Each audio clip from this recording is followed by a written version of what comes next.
Hi, everybody. Welcome to a special episode of Ask Chaviv Anything. I'm very, very pleased. I'm honored to have brought on to this podcast one of my teachers. And it's funny saying that because Dara Horn and I have never met in person. This is our first, I think, direct conversation. Yes, okay. And I'm equally honored to be here, and I feel the same way about you teaching me. You heard it here, folks. Yes. But I have learned from Dara a vocabulary for dealing with a lot of the insanity of the last 2 years, and in depth, in seriousness. And I want to ask her to take us on a little bit of a journey into the Jewish bookshelf. If you're a regular listener to this podcast, you know that I love my Jewish bookshelf, and occasionally we'll just give some midrashic source for something or try to pull some meaning or deep advice for difficult times out of that. I have a bit of a religious education. Dad's a rabbi. I had no choice in the matter, and I'm very, very glad for it. And reading Dara is therefore very much reading someone who's very much in that kind of mental space, mental world. And one of the other things I asked Dara to come on for was because she believes that this is a moment where Jews need to be strengthened and find within themselves the strength to deal with some of the very difficult problems and challenges that they're facing and that they're going to face going forward. And the way to summon that strength is to know their story.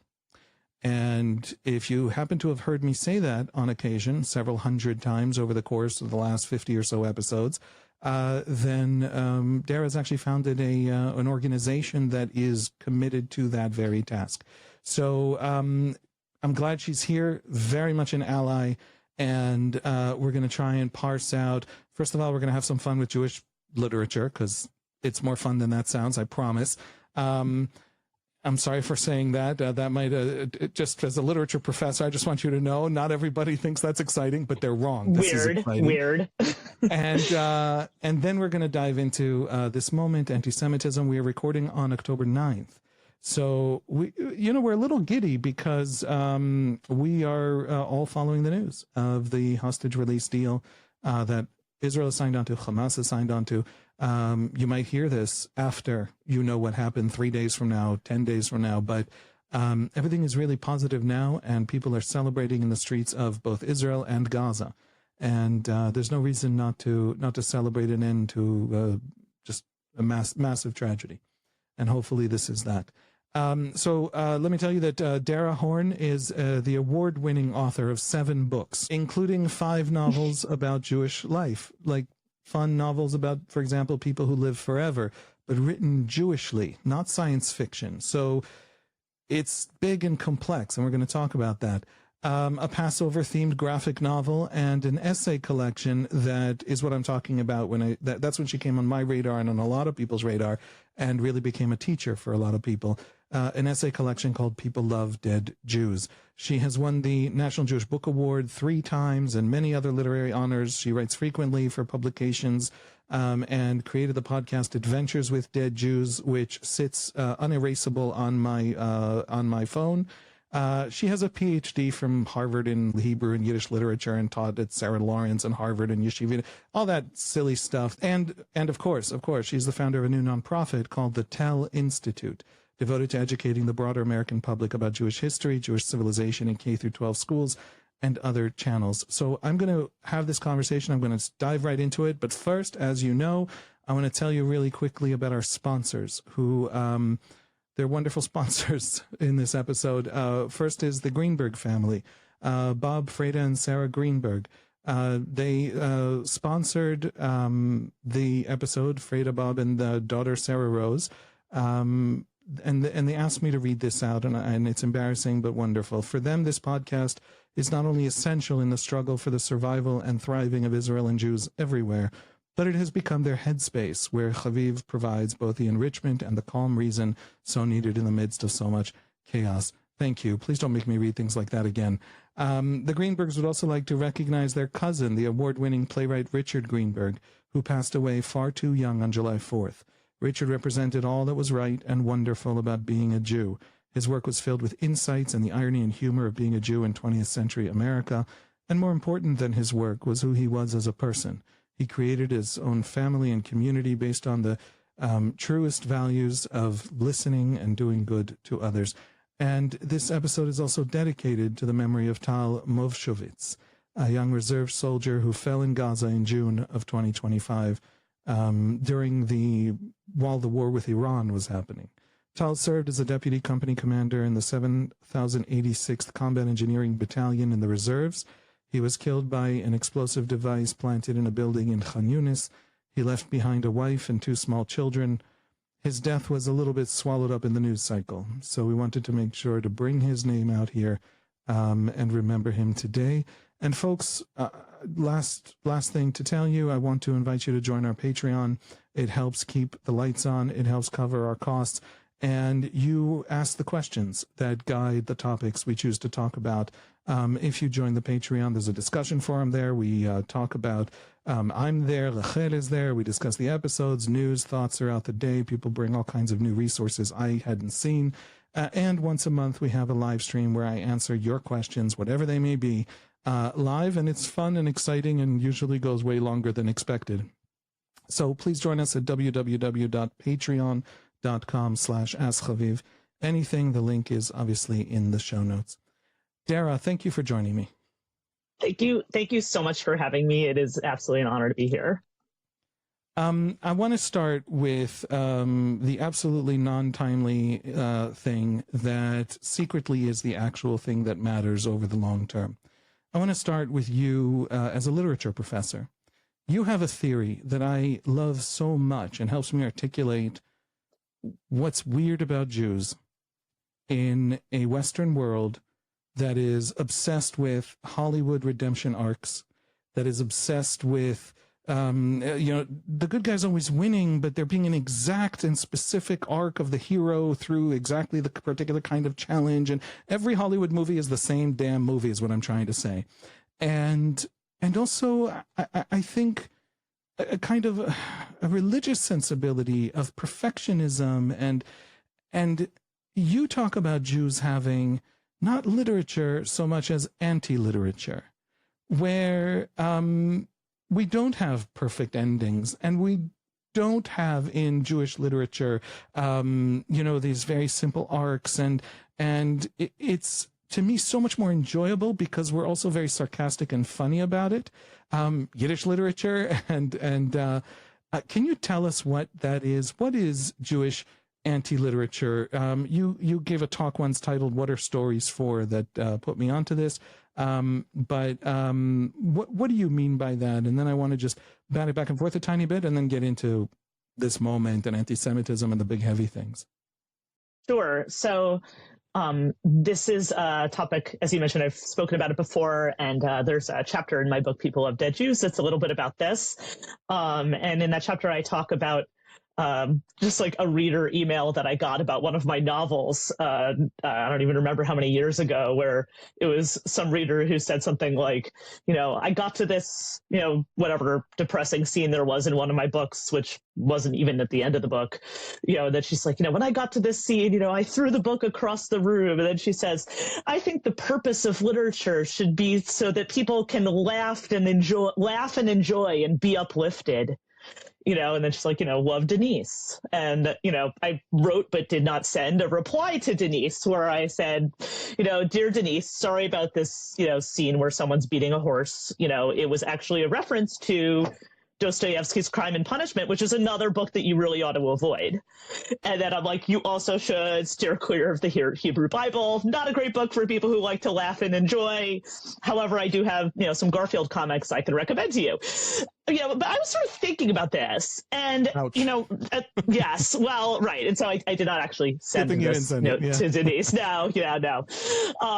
But I was thinking about this because this, was sometime around, my second novel, and I was finishing graduate school and studying comparative literature, and I had just sort of noticed that there was this idea of this narrative arc, as you say, and there was this expectation that, well, let me put it this way.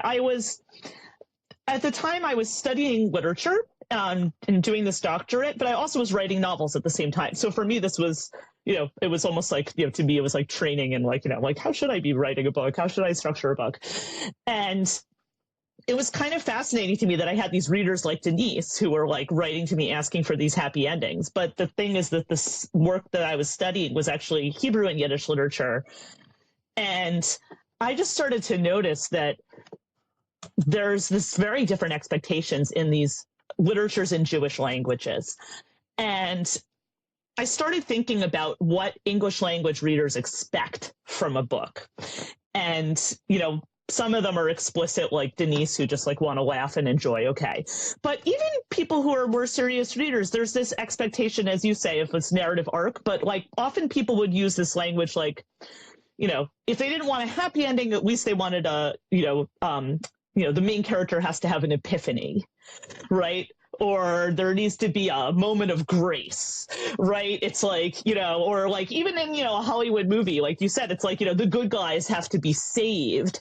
And I just started thinking like how Christian these terms are. You know, grace and epiphany and you know, the characters being saved. And I noticed how Christian these terms are. And then I also noticed that, you know, I'm studying, you know, I'm reading all these sort of, you know, classics of Hebrew, modern Hebrew and Yiddish literature. And these writers, like, none of them give you any of these things. Like, you know, the characters are certainly never saved, right? Like, nobody ever has an epiphany. Nobody realizes anything. Nobody has a moment of grace. But instead, there's this sort of endurance and resilience. And that's the structure of the story instead. And I'm going to, you know, I'm not going to like teach my whole, you know, course in modern Hebrew and Yiddish literature, but I'm just give one example that a lot of English speakers, I think they're familiar with it, but they're not, which is the Tevye the Dairyman stories, which were ostensibly the basis for Fiddler on the Roof, but Fiddler on the Roof left out a lot. You know, I don't even know where to begin. Tevye in the book does not live in a shtetl. You know, I mean, one of the daughters kills herself. Like, I mean, there's all kinds of fun stuff that happens. What's interesting about that, I mean, that book is interesting for a lot of reasons, but the way that book is written is actually, there are very few other books in which this happens. It's published serially in real time. So it covers 25 years of Tevye and his family's life, and it's published serially over 25 years. So the characters are aging. Like when you first meet Tevye, he's like a young man with little kids, and then at the end, he's a widower, and all of his children are grown, and and also his environment has changed. 25 years have passed. There's been the first Russian Revolution, and I mean there's all kinds of political upheavals, and there's been a Russo-Japanese War, and what's amazing about it though, and it's Tevye never changes. Like, he never realizes anything. He never really learns anything, right? He doesn't really, he certainly never gets a moment of grace. He's definitely never saved. But instead, what's amazing about it is how he sort of keeps enduring. He's like this, and the structure of the book is it's conversations he's having with the narrator, who's the author Sholem Aleichem. And he just keeps meeting him again and again at these different, really horrible, tragic moments in his life. And the way the book, it doesn't even end. I mean, the way the book ends, the last line is something that would never make it on Broadway, where he just says to Sholem Aleichem, you're a writer, please, when you publish your book, tell all of our Jews everywhere that our old God still lives. And it's like just this masterclass in resilience. I mean, it's just that there's just no structure of that there's some kind of redemption or we're tying something up in a bow. That's just not the story. And that was just really fascinating to me as a reader and a writer. One of my favorite moments in Hebrew literature is Mendele Mocher Sfarim, Mendele the bookseller. See, and I would call this Yiddish literature, but he actually wrote it in both languages. He has versions of that book in both languages. Yes. Yes. My Yiddish is rusty in the sense that it's just 4 curse words. But in the beginning of this book, there's this moment that I've never forgotten, and I've literally read to my kids, where it's this bookseller, and he's bent over on his cart, going between the little Jewish villages, the little shtetls, and he's bent over a book. And I hope I'm saying it right. I'm saying it from memory, but he's looking at his book and he's reading his book like a good Jew should. And all around him, the birds are singing and the flowers are blooming and the sunshine is gorgeous and the spring has come. And his eye sort of pulls aside to it, but no, he pulls back because he knows he's a good Jew and he's back in the book and he's depressed and he's sad and he's in the book. And then he pulls it. And every single time the beauty of the world around him attracts him, he says, but that's not my point, and he moves on. And but that's not my point is this recurring theme, and every single time he says, but that's not my point, that is exactly his point. What he is talking about is the thing that he says, but never mind that, then you should be paying attention. And it's these kinds of what's real is the little stuff, is the nitty-gritty stuff, is the experience of the world, rather than is the being pulled by the tradition and being pulled into the beautiful world. And there's also a little bit of a modern critique of the old world and all of these things all at once. But that grittiness to it. And then you start to read the Bible the way Jews read the Bible, and you notice that none of the heroes are perfect. There is no Jesus. There's no Muhammad in the sense of perfection. They're all terribly broken, disastrous people. They're all living like really painful lives, and how they're living those painful lives is the story. The brokenness is the narrative, is the information, right? Is the actual arc. The Kotzko Rebbe famously said, "There's nothing more perfect than a broken heart." Leonard Cohen's line, what was it? The world is broken, that's how the light gets in, something like that, yes. Which is just drawn directly out of this Hasidic version of exactly this kind of. Anyway, anti-literature is for me a way to frame, I don't know if I'm just rambling, but anti-literature is for me a way to frame why the Jewish bookshelf to me is such a more living place. Now, I love Terry Pratchett, and I read Terry Pratchett to my kids, okay? Just want to say, I love arcs, I love humor, I love when the story ends the way Hollywood wants it to end. I love it. Not at all critiquing Denise. But then there's this other world, which is funny, and you can be very shallow there, and still it absorbs you, and it entices, and I find it absolutely amazing, and people don't read it anymore. The Jewish literature is... Well, so a couple things about this. I just want to say about Mendel and Mocher, I know him as Mendel and Mocher Sforim, as, Mendel and Mocher Sfarim. That line when he's looking at his book and he doesn't want to be distracted by the landscape. Of course, this is from, this is from the Talmud, right? How, if you were to look up from your studies, studying and say, how beautiful is this tree, then, then you've sinned against this text, or, something like that. Right. That's what he's building a parody of that, right? I mean, that's right. Like what I think is so, and this is what made me into a Jewish writer, honestly, was because I remember, there's more I could say about this, but I felt like there's, I found these layers in Jewish literature that I didn't find in, literature in, what American Jewish literature in English, I felt like was lacking these layers. And this is what I was sort of trying to build into it in my novels. Like a moment like that in Mendel and Mocher Sfarim, where he's, basically he's making an inside joke about the Talmud. Right. And it might go over your head and it might not. But for his audience, it's probably not going to go over their heads. And also about modernity, and also about the. Yes, of course. Oh, exactly. That's what it is. It's the attraction of the West. It's the attraction of in Yiddish, actually, Europe. And in Yiddish, there are two different words for books, for Sephorim and Bichlach. Right, so it's Sephorim are holy books. Religious, holy, books that are about the tradition and are built, books, and then Yiddish books that are about other things. But there are a lot of people who are merging these. I mean, like you mentioned, I like reading Terry Pratchett and fantasy and all that. Who did this is Nachman of Bratslav. Nachman of Bratslav studied the Brothers Grimm and studied Russian folklore. And his stories are rewritings of the Brothers Grimm, but without the redemptive endings. So it's like, his story about the lost princess. It's about, this princess is, taken and, her father, the king, accidentally curses her or whatever. And she gets put into this castle. And then it's got all the same elements. There's like a quest. A knight goes on a quest to go rescue her from the palace and whatever. But at the end, he doesn't rescue her. Or it doesn't no, it's not that. He says eventually he did free her, but I can't tell you how. So, but the thing is that Nachman did this, where he took these Brothers Grimm stories and he rewrote them without happy endings. And for him, this was a religious purpose because he's writing about living in an unredeemed world. Right? For him, this is like, it's like a Kabbalistic idea about, that we're living in this broken world and our job is to reconstruct it, right? This is like this and that's exactly, and, and for him, it's like the lost princess is like, the Shekhinah, the presence of God. And, there's all these kinds of religious elements to it. But what's amazing then is then Kafka reads Nachman's stories.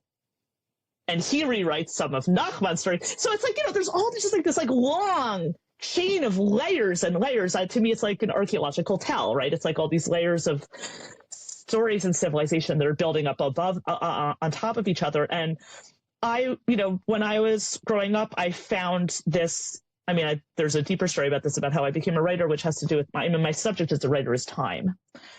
And, just this idea of, how do we live in a world as mortals in a world that outlasts us? And I didn't have the language to understand that was my interest as a child. I just sort of thought like I would get into bed at night and be like, this day that just happened is gone. Where did it go? And I was sort of, to me, my interest, my purpose in writing was to preserve this lost time. Preserve lost time was like my purpose as a writer. And I sort of, as a child, I was drawn to so many aspects of Jewish tradition because I felt like here was like thousands of years of people who, to my child's mind, seem to have solved this problem. Because by creating this historical consciousness, right? Like this whole idea of, all of us came out of Egypt, all of us were standing at Sinai, right? Yosef Chaim Yerushalmi says in his book Zachor, the past is not a series of events to be contemplated at a distance, but rather a series of existential situations into which one is drawn. And the reality is like, I feel like that is how people experience time. And certainly in the Jewish community, this is so resonant with how we experience our reality, right? It's never, and we've seen that in the past 2 years of this war, right? It's never just this war, right? It's about so many other things. And, but what I loved is like the language, and what I started to notice when I learned Hebrew and Yiddish and was able to read books in those languages was like how, look, every language has an archaeology of belief that's under it. There are these aspects of a culture that are, that are illustrated in a language that are so basic to the language that like native speakers don't even hear it. So I'm going to give you a couple examples. So like as an English speaker, if I say to somebody, go the extra mile, I'm not sitting here thinking like, oh, I'm quoting the Gospels. But I am, right? Nobody knows that. Maybe religious Christians know that, but like it's part of the language because that's the culture from which this language evolves, right? Or like, if I say, well, for better or for worse, this is what's going to happen. I'm not thinking, oh, I'm quoting the Anglican marriage ceremony. But of course I am, right? And it's like, you're not even conscious of it. So like this was sort of just like really stood out to me as a, as I was learning Hebrew and Yiddish was like how all of those kinds of just expressions are built on this archaeology of the Torah and the Talmud and the Siddur and sort of like, this whole edifice of text. And in a way, again, that like, native speakers wouldn't even necessarily hear. I just felt like this was missing from, American Jewish life felt very kind of thin to me and culturally when I was growing up. And I eventually sort of attributed that to the lack of a Jewish language. And when I first started out as a writer, my purpose was to write in English as though English were a Jewish language. And so what I mean by that is not like I'm going to write books with a lot of words in italics, but that I'm going to write the kind of books that are built on this archaeology of meaning and stories in a way that any English language reader could understand. So, yeah, that's the archaeological tale of stories. That ended beautifully. Episode 2 of this podcast is an argument that I brought from Arthur Hertzberg about American Jewry, which is that they're all the peasants and all the elite stayed behind. And there was a lot of anger at the elites because of the Tsarist recruitment, that the elites would all send the poor kids' children to the Tsarist armies, and all these different reasons that he lays out for why American Jews are actually, the first generation of American Jews are actually the most ignorant, the most Jewishly ignorant, the most impoverished, the most desperate, the most who don't care about Europe, and the most who, in as much as they care about the Jewish communities they left behind, don't like those communities. And so there's this rebellion of turning to Americanness and forgetting the culture that they left behind, a shedding of it that's purposeful. And so one of Arthur Hertzberg's conclusions is that there is this thinness, there is this ignorance, there is this forgetfulness and it's for deep and powerful and important reasons, that if American Jews learn the reasons, that itself is the beginning of the construction of more depth and understanding of who and what they are. So it feels like from the literary side you stepped into this kind of gap that is enormous, yawning, desperate. Other than Jewish literal religion, I mean, literal, what is an American Jewish culture? Is that too far? Am I taking that too far? There were certain decisions that were made by American Jews at different points that made sense for the times they were in. And a lot of those decisions actually do have to do with anti-Semitism. Very much so. Right. In ways that American Jews themselves don't even appreciate. They think culture to Americanize more quickly and easily, and that's a simple way of putting it, but it's actually more strategic. I mean, and that's true for any immigrant group in the United States. I mean, that's part of, you could see that trajectory with any immigrant group. It isn't just, we decided to assimilate, like all immigrants do. It's not that, because it isn't just that. My friend Rachel Gordon, who's she teaches Jewish studies at University of Florida. She has a book that came out about a year ago called Post-War Stories. That's about really the active decision-making on the part of American Jewish cultural leaders and even rabbinic leaders in the mid-20th century, basically to rebrand Judaism as a religion. And this was a very deliberate and explicit effort, which was made in part, after the Nazi Holocaust, because the Nazis had defined Jews as a race. So part of it is moving away from that. Part of it is that there was this, as happens periodically in American life, there was like a religious revival going on at that time in the 1950s. This is when a lot of these, suburban churches are being built, and then you have suburban synagogues get built, and you have this is also part of the Cold War, where, we're all, on team God against the godless Soviets or something like this. There's sort of like a moment where this is actually, in a sense, a strategic decision on a part of American Jews to become sort of an American religion. And, also like, and part of that is in the effort of fighting anti-Semitism. She traces a lot of these sort of what she calls anti-Semitism books and films from that period, things like Gentleman's Agreement, other books and movies like that were sort of, making anti-Semitism look anti-American. And the way they did that was really by pushing this idea that, like, you shouldn't hate Jews because Jews are just like everybody else, right? And that was, and they're just go to a different kind of church or something like that, right? And this was a decision, is my point. And it wasn't it wasn't a bad decision at that time. Because, there's this mythology now that we hear that, like, after the Holocaust, anti-Semitism just died down because, non-Jews felt guilty or something. That's completely false. When you think about that movie, The Gentleman's Agreement, that movie was made in 1948. It wasn't made in 1938. Right. And it's about this just like abject discrimination against Jews. It's not about the movie about the people who haven't seen it. Oh, I'm sorry. So, Gentlemen, there's like just a classic of American film. It's called Gentleman's Agreement. I think it's 1947 or 48. I think it's 48. It's about this, it's Gregory Peck, who's this, like, was, this movie star at the time, not Jewish actor, but he plays this non-Jewish journalist who decides to go undercover for 6 months as a Jew to see if it changes how people treat him. Spoiler alert, it changes how people treat him. And that's the movie. And, this is like, and everybody learns their lesson, and it's an American movie, we all learn not to be bigoted after all. Dun-dun-dun. So, it's that.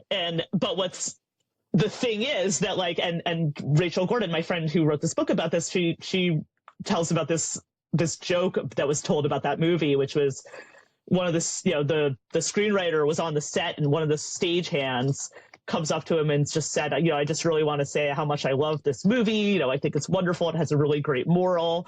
And, the screenwriter's pleased and says, what do you think the moral was? And he says, I think the moral is that you shouldn't be mean to a Jew because he might turn out to be a Gentile. He might turn out to be Gregory Peck, not any Gentile. He might turn out to be Gregory Peck. Well, but this is what it tells you is basically there was this embrace of this idea in America that, that anti-Semitism was wrong because Jews are just like everyone else. Right. And, you shouldn't, and you shouldn't be bigoted against Jews because Jews are just like everyone else. I mean, ultimately, and that's a great way to talk about, yeah. Well, the problem with this premise is that Jews spent 3,000 years not being like everybody else. Yeah.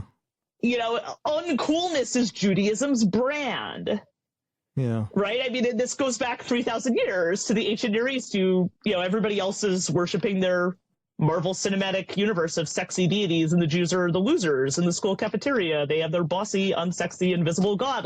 Jews have never been cool.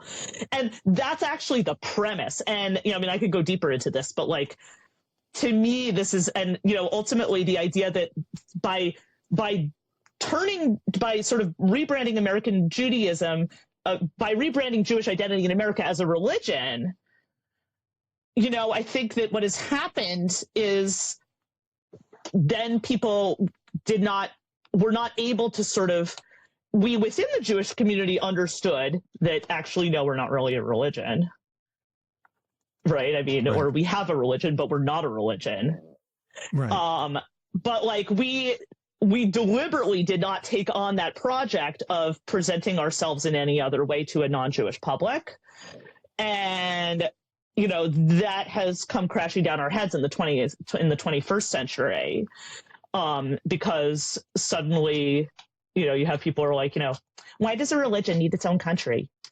And it's like, right. First of all, there are 50 Muslim countries and 30 Christian countries or whatever. But in the meantime, also there's this other thing, which is that Jews aren't a religion. I often speak on college campuses and in the United States, and it often happens that someone will sort of ask this question. They're like, are Jews a religion, or Jews a race, or Jews a nationality? And, there's actually, this isn't like this baffling thing that we have to have a long conversation about. There's actually a very simple answer to that. Jews predate all of those categories. Predate the concept of, certainly the modern concept of race, the way we think about it in America, obviously not relevant. Predate the modern concept of nationality. Predate the concept of religion. I mean, I don't remember I think it's Eliezer Ben Yehuda, when he has to come up with, he has to pick a word to mean religion, and he picks the word dat, which is it's in the Megillah, when Haman tells Achashverosh, there's this people whose customs are not ours. It doesn't mean what people from universalizing religions like Christianity and Islam use to mean that word. But right. It's my point only is that it's modern Hebrew linguists had to sort of come up with a word in the in the late 19th century to mean religion, because Hebrew didn't have one, right? That's how alien this concept was. And, there's actually an answer, a very simple answer to who Jews are. Jews are a joinable tribal group with a shared history, homeland, and culture. And that was a sentence in English, and in Hebrew it is one word and it is 2 letters long. Yeah. Yep. Jews are Am Yisrael, the people of Israel, and that's who we are. Yeah. Yes, exactly. This is what I mean when I say about the language change. And so, when you're speaking in non-Jewish language, you're using all of the frameworks of that culture that do not fit a Jewish culture. So, yeah. Okay, so I don't even remember where we were going with this. Yes. Yeah, we need to find a word that means in English, and produce a bookshelf that you have begun to produce that is rich Jewish context and content that creates connotations and depth and real baggage to vocabulary, so that there is this cultural world. And it is rooted and also gives access to ordinary Jews into the older, greater, bigger, gigantic, complex Jewish world, which has anti-literature in it, which is the best kind of literature. Okay, so that's many other things as well. Yes. Great. So we've opened it. We've sorted it all out. I personally am never done with literature. I'm never done with literature, but yes. I thought we'd encompassed it all. Okay. All right. So we are speaking on a day where it's easy to be happy, but also in the middle of horrific tragedy. It's constant everywhere. And this podcast deals a lot with the war. I mean, literally earlier today, I recorded a comment on the war and on the strategy and on Hamas and what it means and what Trump did. So not going anywhere near that. I want to ask you about the other half of the Jewish experience of this 2 years, which is anti-Semitism. I know too many, at this point, thousands of Jews that I personally have met traveling the Jewish world who have experienced the last 2 years as an absolute shock to the system. They didn't know it was there. They didn't know it was powerful and mobilizing. They didn't expect it from the pro-Israel right of the Republican Party around Trump with the Tucker Carlsons. They did not expect Tucker Carlson to elevate a Daryl Cooper, who is apparently a Nazi. Mother Jones has this whole profile of his alter egos on the internet. He's just literally a Nazi pretending to not be a Nazi. Why is everyone calling him a Nazi when he's constantly platformed by Tucker Carlson explaining that Hitler wasn't that bad? And that's new. It's not that Joe Rogan will occasionally platform weirdos like Ian Carroll talking about the great Jewish conspiracies.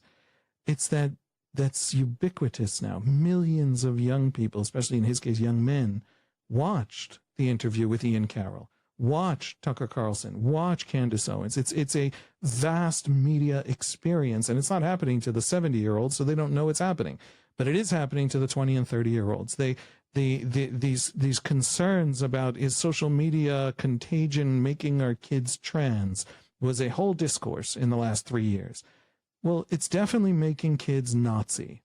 Not all the kids, not most of the kids, but wow, surprising numbers of the kids are being swept into through these social media networks that their parents have no idea. I think everybody learned on the Charlie Kirk assassination that there's these weird sections of the internet. None of us have any idea what our kids are doing on TikTok. And it's there, and it's powerful. Anti-Semitism is back in a big way. I have heard that hundreds of times. I've heard that among right-wing Jews and left-wing Jews. I've heard that among a surprising number of non-Jews who want to show up to my talks, which are very self-selecting kind of groups of Jews who do believe there's an anti-Semitic problem, and who say it's huge and it's everywhere and we don't know where it came from. So I want to start this systematically. First of all, I want to get into People Love Dead Jews, your whole thesis, and just walk through it a little bit for people. Some of the people listening to this podcast have heard it. About 40% of the listeners or viewers on YouTube don't come from America. They might not have heard it, and I want to introduce them to your work. Let's start with, what is anti-Semitism? What is happening? Why? Who cares about Jews? You know Jews. I know Jews. They're not that amazing. They're not that special. I know that if you live in a particular part of Manhattan, all the Jews are clever bankers.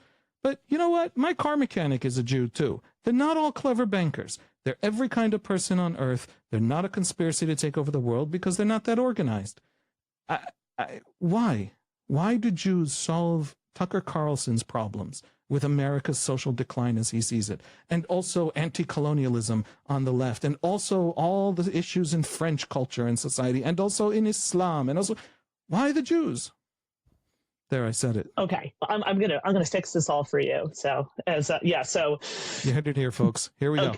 Yes, here we go. So, look, People Love Dead Jews was a book I wrote. It was like a detour from my novels. I had been avoiding this topic of anti-Semitism for 20 years as a writer, and I actually got there. I only started thinking differently about this a few years ago. This was in 2018 when So the origin story of this book is in 2018, an editor from Smithsonian Magazine, American Magazine, asked me to do a very long essay for them about Anne Frank.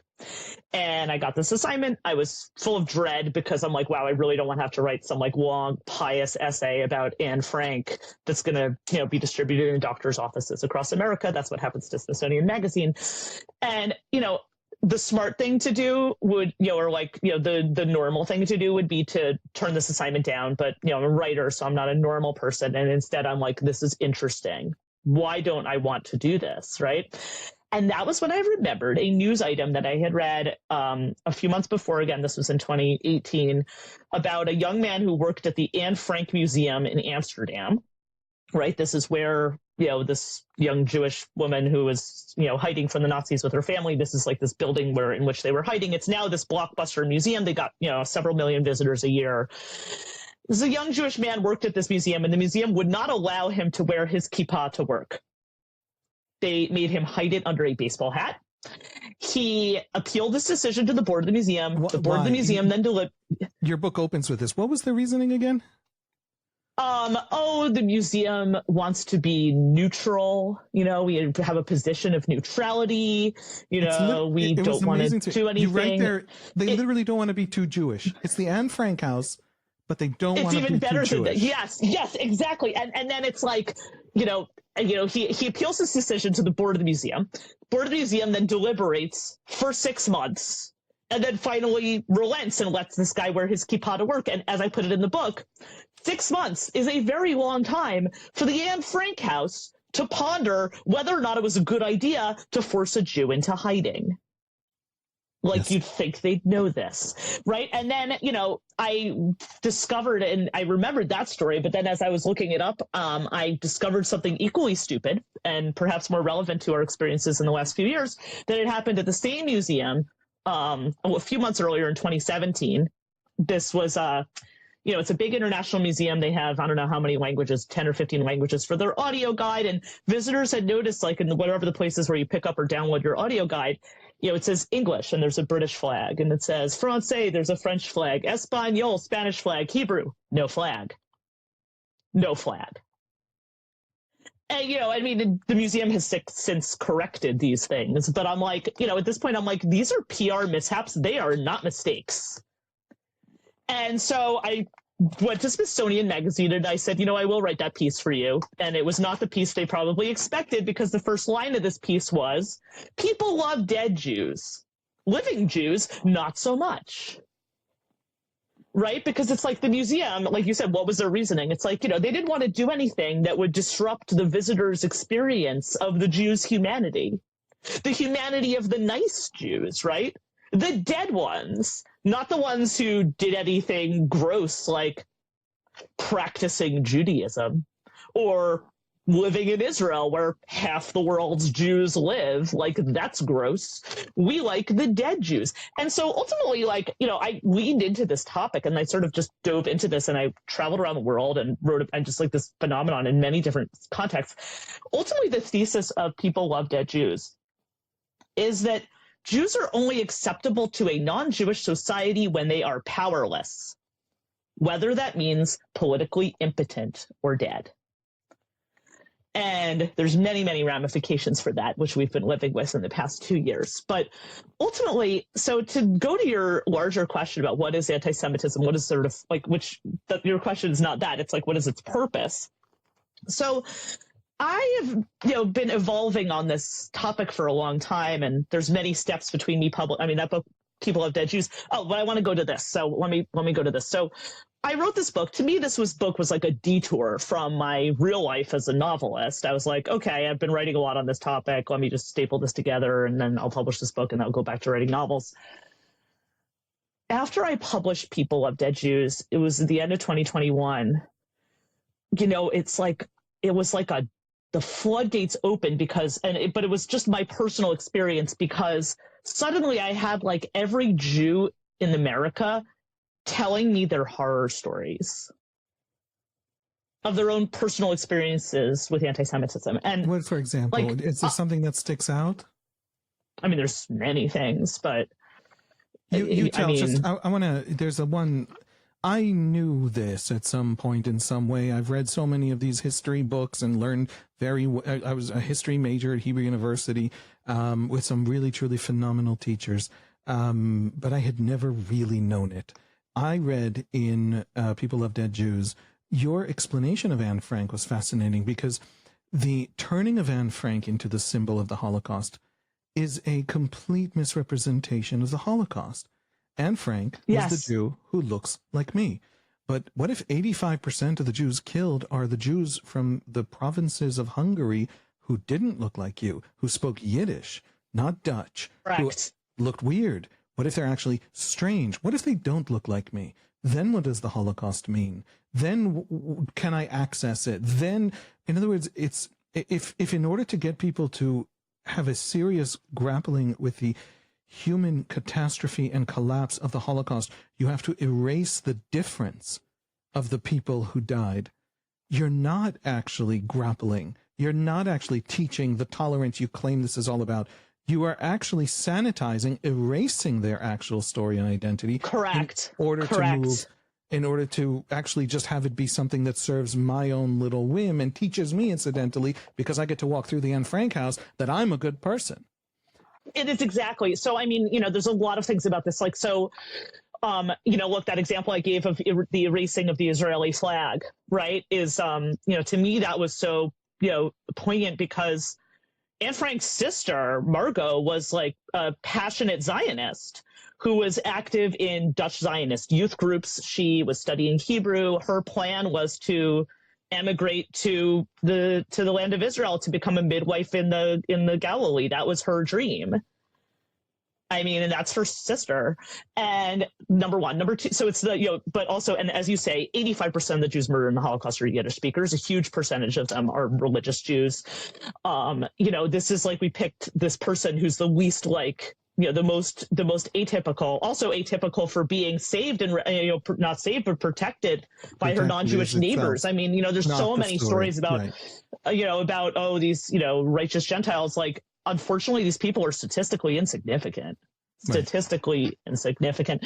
So, in the it's vast such majority of places, the Nazis could not have taken the Jews if the locals hadn't helped. That's the vast majority. Yes, of course. Yeah. So, so that's exactly. So, I mean, it was extraordinarily rare what happened to her. Not rare that she was murdered, but the other piece of this is, that exactly as you say, people tell stories about dead Jews that make them feel better about themselves. And ultimately, that's the whole emphasis on righteous Gentiles is an example of that. The whole emphasis on Jews who are just like you and me is an example of that. But also, I mean, to me, the deeper issue is that, the Nazi project was not about murdering 6 million people who were just like you and me.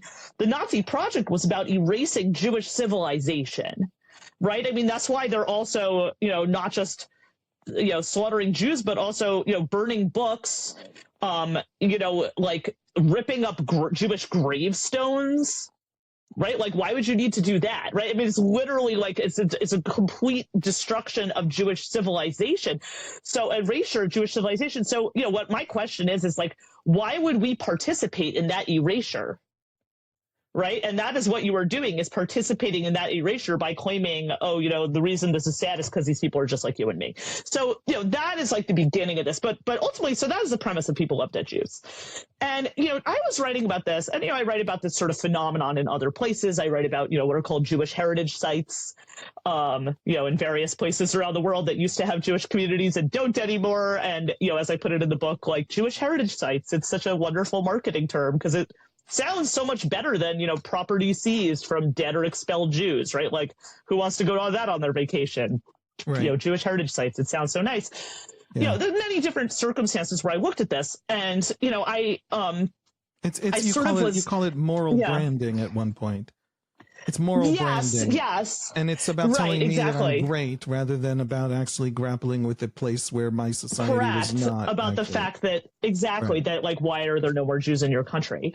Right. And this is sort of, look, so I wrote this book as an intellectual exploration.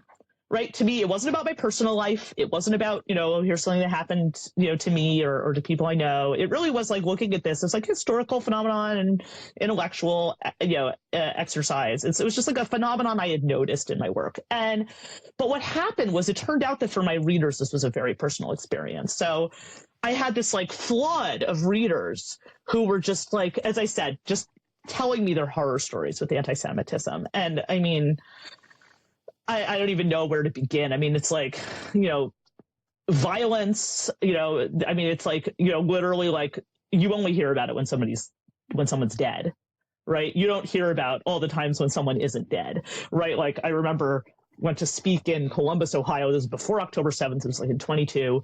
And, I get off the plane and this, I'm speaking at some synagogue and the rabbi's picking me up at the airport and he says, I get in the car and he's like, we're going to have lunch and I wanted to just chat with you and get to know you in this car ride, but I have to tell you what you're walking into. He says, there's a threat against the K-12 Jewish day school here in town.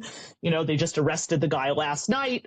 The community just found out about it this morning, so we're all really shaken. And I'm like, wow, that's a really terrible thing. And then I'm like, then he goes, no, that's not the terrible part. I'm like, what's the terrible part? He goes, who was this person he's like, this person was planning to shoot up the school and murder the parents on the carpool line at the pickup. And then the terrible part is who was this person? It was the school security guard. So there's the kind of story we're talking about. So, I mean, a lot of stories like that, many, many stories like that. And then many just like more interpersonal stories about, people who had lost jobs. I mean, like people who couldn't get jobs and they knew this was, it was very, it told that this was why. I mean, it's just bottomless. And that was before October 7th.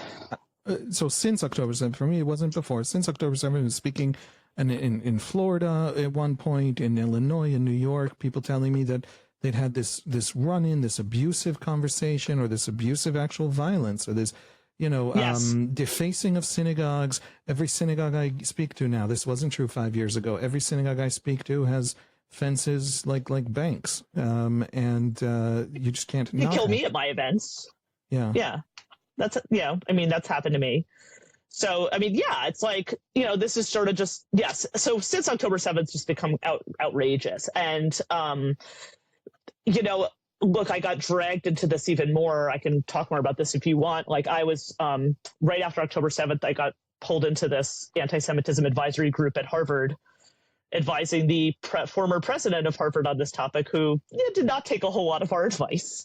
It was an absolute disaster. And in fact, it went so badly that I ended up as a witness in one of these congressional investigations of Harvard. So that was a total nightmare. Let me just ask, you found them actually deeply uninterested. The whole thing was an exercise in, as we say in Hebrew, covering your ass. Well, you know what? It didn't start that way.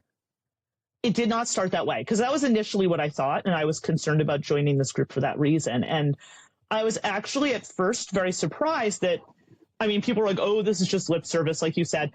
I wish it was lip service, because I was like at these meetings with the president and the provost and like all these, the top, administrators at Harvard, like twice a week for hours. This is a huge amount of time they devoted to this. So it was not initially that. But what happened was like, it's like the minute my name became public that I was on this committee, it was just this fire hose of students coming to me and other people on the committee asking for help. And it was just like, this absolute, and then, we're dealing with this fire hose of incidents that's just like nonstop all day long. And it's just, it's so overwhelming. And, and we were giving them recommendations about what to do about it. And it was like, it just sort of slowly became clear that like at every step of the way, it was like, we would give them a recommendation. They just wouldn't do it. There would be a reason why they wouldn't do it that was specific to that incident. Yeah. Right. It was like, we can't do this, but it's like, I'm like, there's, it was everything. Right. And then ultimately what was revealed in that congressional hearing, the sort of infamous congressional hearing where she ended up, losing her position from this was, ultimately I was like, you have to, like, the thing that you needed to say was, this is a hostile environment. And, they were not willing to say that.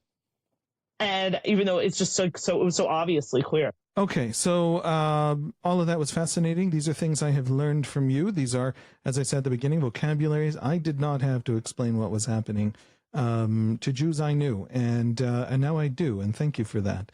But you didn't answer my question. What the heck is anti-Semitism? Where does it come from? Why does it make sense to anybody? I mean, speaking as a Jew, what a wild thing to believe. Yes. So, look, I actually have thought about this very much in creating the Tell Institute, which is my new, educational nonprofit. So I'm going to, line this up with a couple things I noticed. That this project came out of these two experiences of mine in the past couple of years. One was this experience of this, disaster at Harvard, from which I concluded, wow, college too late for, education people intervening.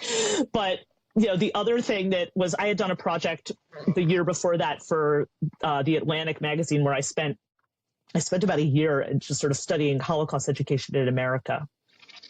And, sort of just realized, it was this people of dead Jews thing, where it was, people were, it was this, worship of powerless Jews. But what I noticed, though, was, I'm going to give just the one example is that, I was at the Dallas Holocaust Museum, and I asked the docents, when the students come through the museum, what do they usually ask? And this one docent told me, he's like, what they ask? They say, are there still Jews alive today? Because, if you went to this museum, you kind of wouldn't know, because because Holocaust education in America, there are only Jews between 1933 and 1945 in Europe, and their job is, they have one job, which is to die. Right. And when I started thinking about the actual Jews before or nothing before or after. Right. Nothing. And so, what you learned about Jews is that there are people who died in Europe between 1933 and 1945, the end. And if that's the only thing you knew about Jews, and, then TikTok tells you that they're white European colonizers who have nothing to do with the Middle East. That completely comports with what you learned in school, that Jews are these people who died in Europe, right? It's the sort of ridiculousness of well, why aren't we teaching people who Jews are in public school? And, you could say there's, if you think about a school curriculum, you could say oh, look, there's a lot of people who are maybe not in this high school history textbook. The Yazidis probably aren't in that high school history textbook either. But the problem with that argument is Yazidis are not foundational to world history and Western civilization. I mean, if I was teaching history in Syria, okay. But it's you can't understand a lot of Western civilization and world history if you don't know anything about Jews. You can't understand Christianity, you can't understand Islam, you can't understand the Enlightenment. It's there's so many things that make no sense. So, but to go back to your question of anti-Semitism, why the Jews? At first I thought okay, what's missing here is telling this quote, positive story about Jewish civilization, and that's what's missing, instead of just telling this quote, negative story about anti-Semitism. But I actually now have come to this realization, and this is the realization around which I've built this Tell Institute. My realization is that actually these are not two separate stories. They are the same story. The story of the foundations of civilization and the story of the dynamics of anti-Semitism for 2,500 years, it's the same story, because the foundations of Jewish civilization are, if you just think about the very basics of this, monotheism, belief in one God, resistance to idolatry, resistance to other gods. Today we hear that and we think it's a spiritual idea. In the ancient Near East, this is a political idea. Because in the ancient Near East, you have all these societies that have lots of gods, and usually one of the gods is the dictator. So when the Jews say that they don't bow to other gods, what they're saying is that they don't bow to tyrants. And, even if you think about the whole, another basic premise of Jewish civilization is this text-based law, right? That, in Jewish belief, this is a, God-given law.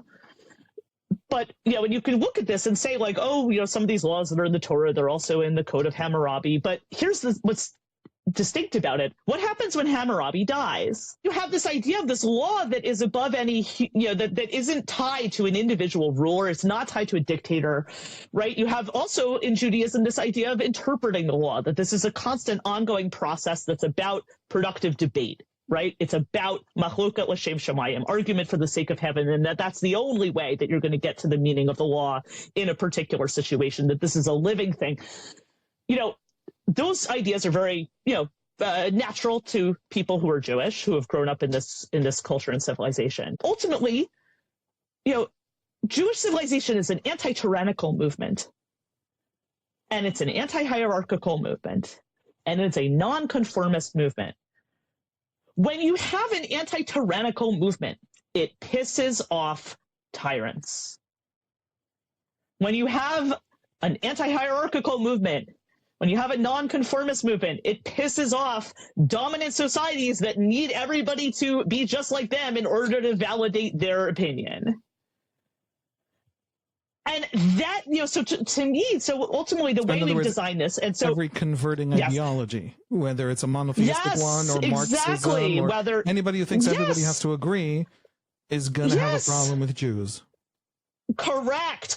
So ultimately, this is an anti-tyrannical movement. That's why, ultimately, this is a foundational civilizational idea about freedom and responsibility. So I say both of those things: freedom, because we have this liberation narrative, and responsibility, because we have this legal concept of interpreting law.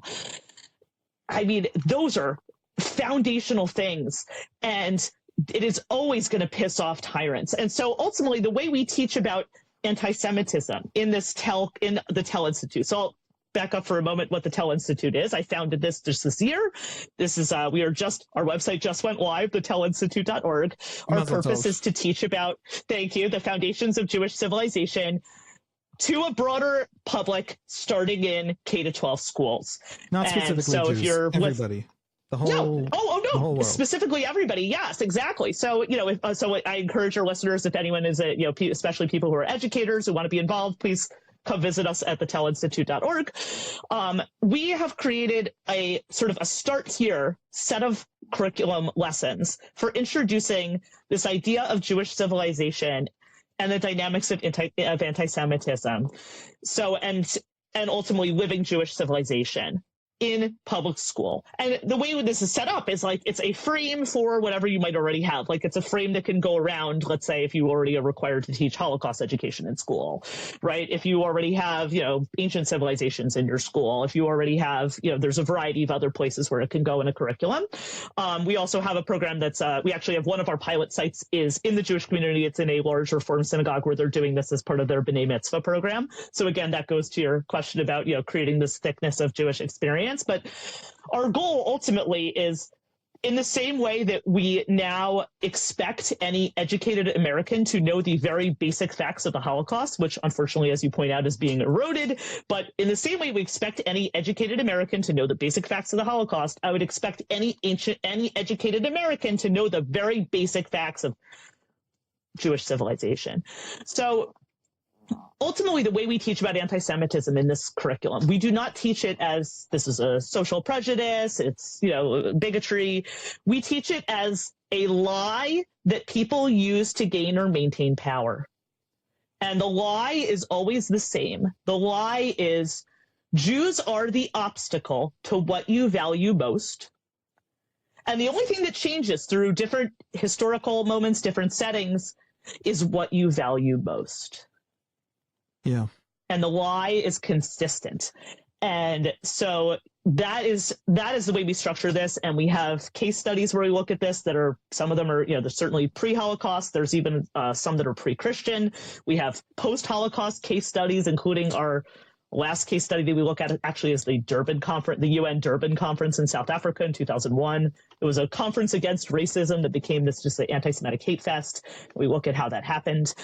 But ultimately to me, it is intricately connected to the content of Jewish civilization, because, and the challenge that Jewish civilization pulls, I'm going to say that again.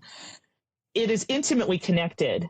Anti-Semitism is intimately connected to the content of Jewish civilization because it is a response to the challenge that Jewish civilization poses to any, society or group of people who want to conform and dominate. I want to say two things. I have met a lot of young Jews on college campuses who came to my talks. So I guess that would be self-selecting, nerdy young Jews. But nevertheless, they don't know their story. And when they learn the most basic outline of their story, they are immunized. If I see a kid on a campus, whether it's Harvard or Brown or Columbia, and they say to me, everybody around me is anti-Zionist, and then we have a 5-minute conversation about how Israeli Jews are actually desperate refugees who had literally nowhere else to go because of immigration quotas. The British weren't giving them visas to India, never mind visas to Britain, including after the Holocaust, where there are hundreds of thousands rotting in DP camps that are former concentration camps like Bergen-Belsen, still on German soil till 1946 and 47 and 48. They literally are refugees with no other choice. We walk through this history, and these kids, dozens of times, and from emails I've gotten from talks that I did with this material online hundreds and hundreds of times.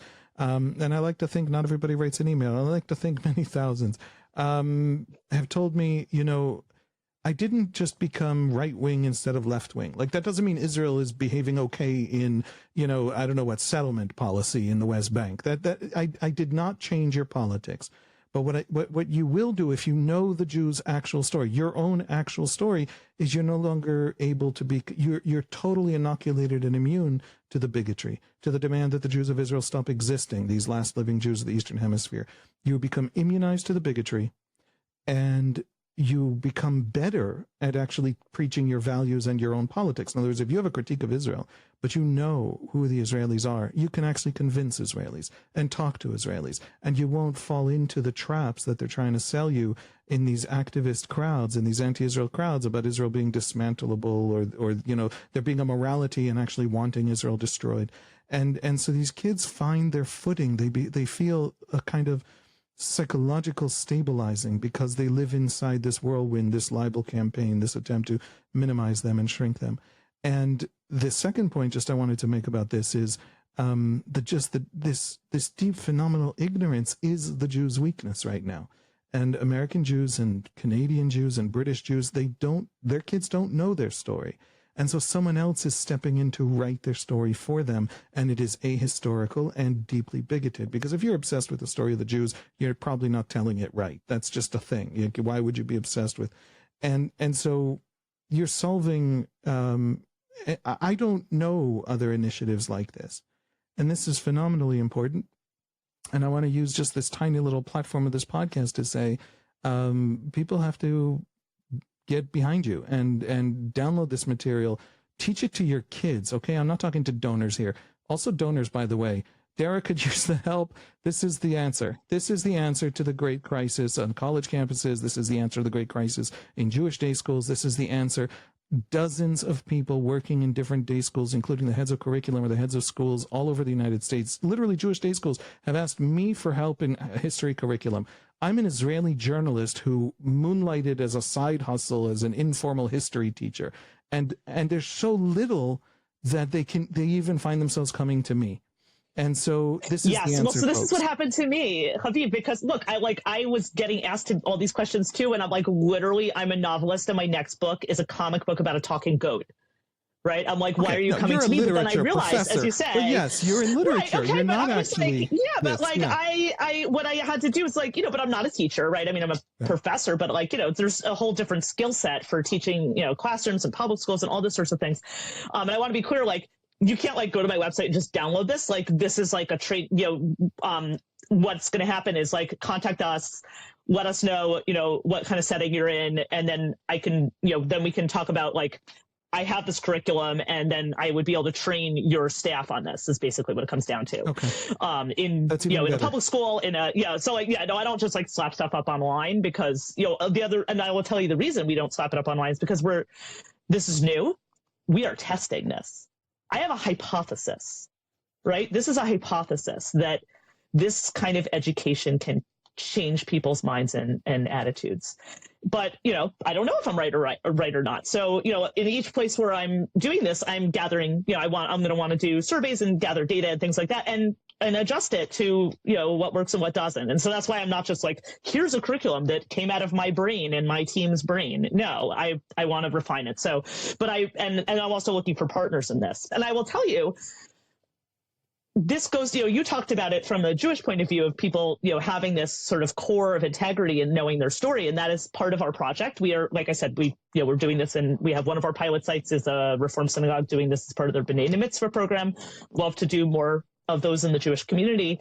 But this is our pilot sites already have been in non-Jewish schools. And we've already done, so we haven't yet done the student facing piece. That was what we're testing now this fall. So I don't have like results back for that yet. But what I have seen already is the teacher trainings that we've done for predominantly non-Jewish teachers. And I will tell you, it's kind of mind blowing because there's just so much more ignorance than malice. There is so much more ignorance than malice, and that is such an opportunity. And the teachers who have come to our trainings, who are, these are people who are not Jewish, they're just like, this story is amazing. Because it is an amazing story. And, I've had people, like, I remember this one woman who is an African-American principal at, Title I school. This is, a school that, gets a lot of federal assistance. It's a majority, mostly minority students. She came up to us after one of our presentations and just had her tears in her eyes and just said, these are her words, I want to bring this story back to all of my Black and brown students because they need this story. I mean, I've had these, Wow. and it's been fascinating to me speaking to these teachers and, from a very diverse groups of teachers, blue states, red states, there are the teachers who are in there during the beginning of the training, yelling about a genocide in Gaza at the beginning of the training. And then at the end, we're having a dialogue. And, there are the teachers who are starting out by being like, the problem is people are so unchurched in this country. And, then we're having a dialogue. And, so, I mean, this is like something that is resonant with a lot of people because ultimately it is a story about freedom and responsibility. Right. I mean, that's ultimately what it is. And, this is a story that's, resonant, for a lot of people and certainly for a lot of Americans.